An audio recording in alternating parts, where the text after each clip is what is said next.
time is precious. Life is not just the passing of time. Life is a collection of experiences, their frequency and their intensity. Life is not just watching the clock tick away. Life is a collection of experiences, their intensity, their frequency. When my friend Mark died at age 44, someone says, that's young to die. But what if he lived 4 lifetimes in one? Might not be too young. Whatever the span of your life turns out to be, here's what you want to fill it up with: experiences and the intensity of those experiences. But now let's talk about the management of time. Now, jot this down: approaches to the management of time. Here's the first one: ignore the subject. I mean, that's good advice.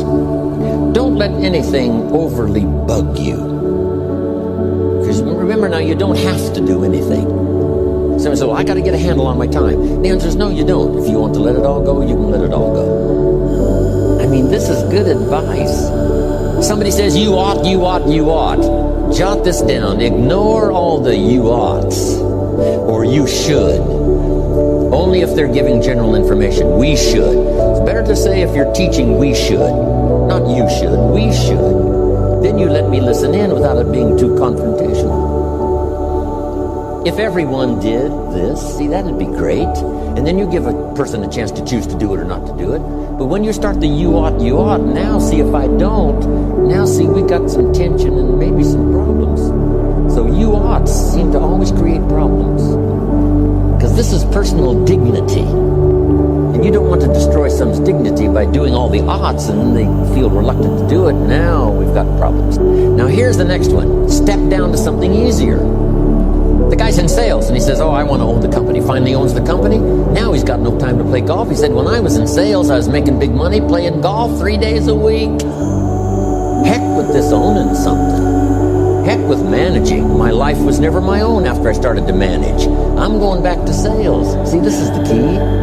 If you're getting too pressed, you might consider stepping down to something with a little easier time pressure. Little girl says to her mother, Daddy comes home, brings his briefcase and pats me on the head and says hello, disappears and works on his papers.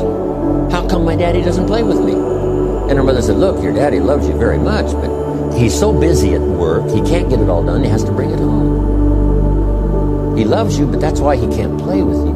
And the little girl said, why don't they just put him in a slower group? Jot this down now. If you don't have time for your kids, you might consider joining a slower group. Next key to time management. And that's work longer and harder. But see, there's a limit to that. I almost lost my health the first year. I went so crazy about personal development and achievement. I just went bonkers. You know, I told you I was skinny. By the end of that first year, I was a walking shadow. And then it suddenly occurred to me, what if I got rich and too ill to spend it? I mean, that was a shocker. So I started developing a little more reasonable. Because I said, if 12 hours won't do it, I'll work 14. If that won't do it, I'll work 18. I mean, how many hours it takes. And sure enough, it cost me too much. So see, working longer and harder for some might be appropriate. You know, if you're just sitting around not doing that much, this might be good, work longer and harder. But you can only work so hard. Here's the key, not to work harder, but smarter. When you've worked as hard as you can, doing the best you can in terms of physical output in the time, reasonable time.